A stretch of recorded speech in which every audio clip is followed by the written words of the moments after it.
What's up, everybody? It's waba, and I wanted to make a video that is essentially going to be the first episode of whatever I had mentioned last week in one of my previous videos. A kind of like weekly thing, semi-weekly thing. I'm not entirely sure on it yet, but it is a video talking about the things that I want to talk about in Path of Exile. So let's go ahead and begin. First thing is the changes to sextants in the patch 2.4.1 announcement that we just had on the Path of Exile forums. Sextants are getting changed to be more impactful to our mapping and on our atlas. Previously, no one had really used them. They felt pretty underwhelming. I had only used a couple myself, and the times that I did actually notice these sextants, when I actually cared about them, they made the encounters pretty dangerous, and it didn't really seem worth the risk to run the sextants. And then it just kind of made it to where I didn't really want to run the maps, but I had to use the charges on the sextant in order to continue running them. And that made it a little, I don't know, I didn't really like sextants. So now we have some changes coming to the sextants.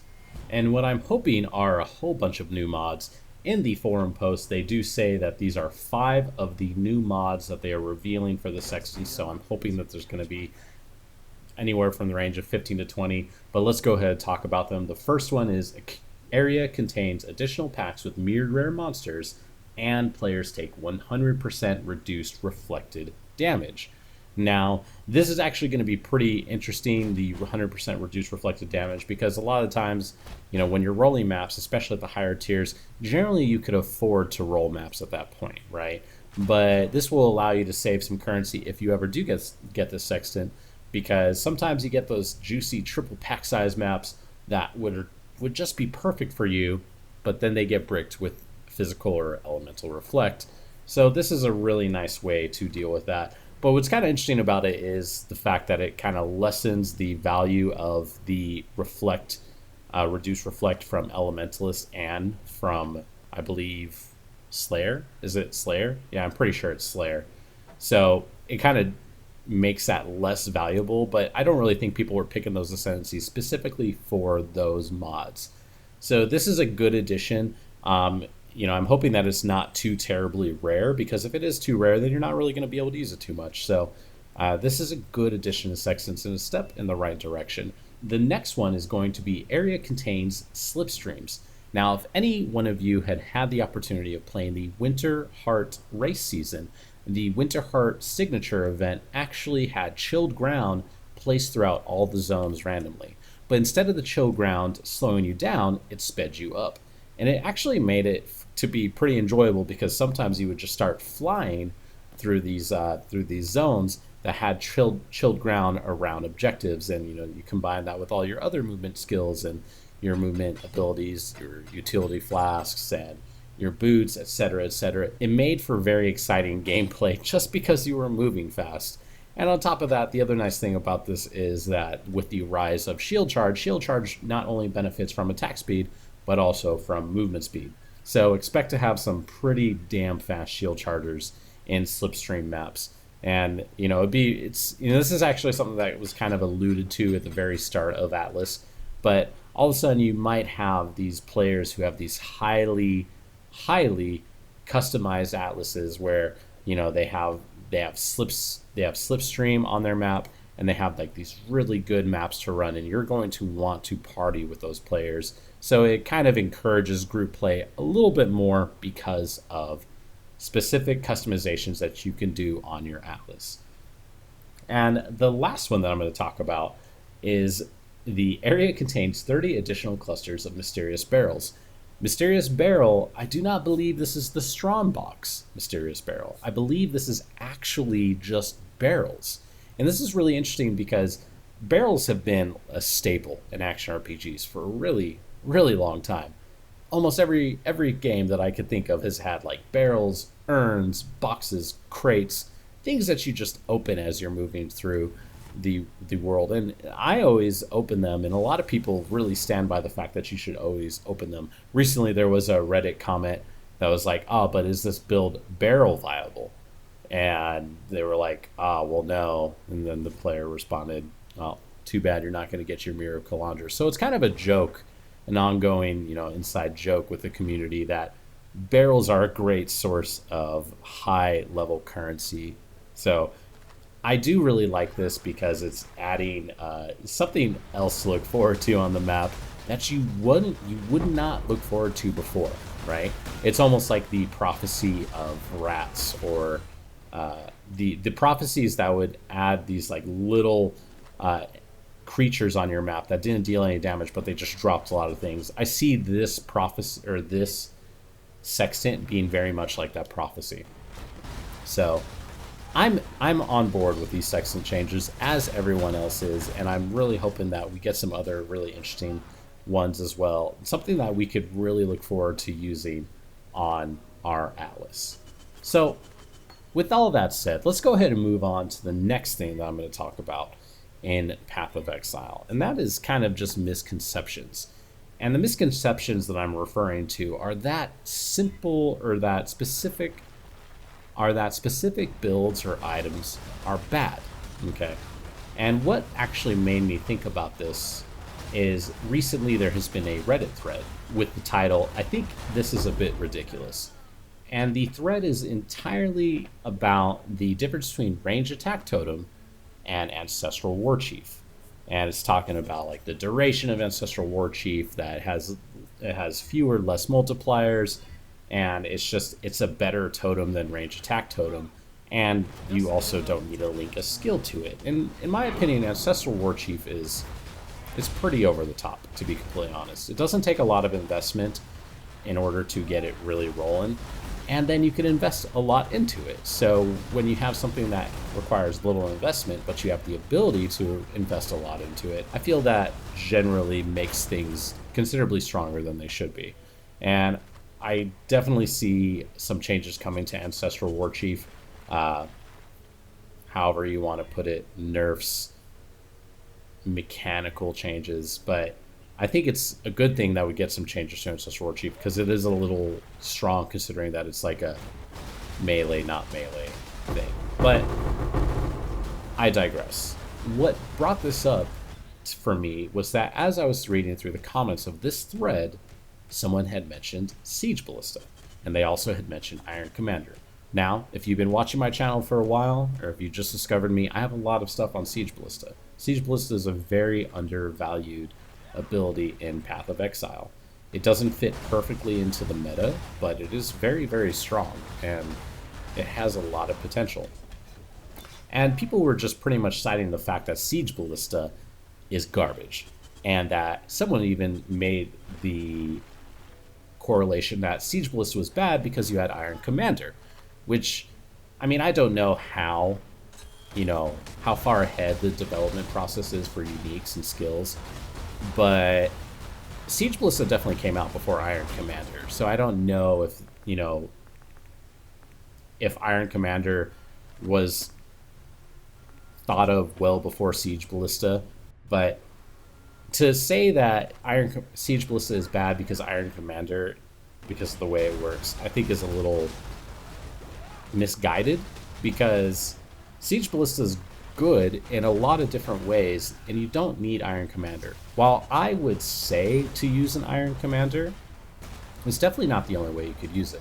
And I'm a person that has a champion elemental variant of Siege Ballista that clears the highest level content, and I also have an assassin Siege Ballista character that is going to be clearing the highest level content, and then you could do an Inquisitor elemental variant Siege Ballista build that is going to be able to clear the highest level content. But the thing is, as I was reading through this and I saw that someone had posted their Siege Ballista build, and it wasn't an Iron Commander build, it was a Voltaxic build, which is really interesting because I am of the thought process that Siege Ballista, you should probably have 3 or more, right?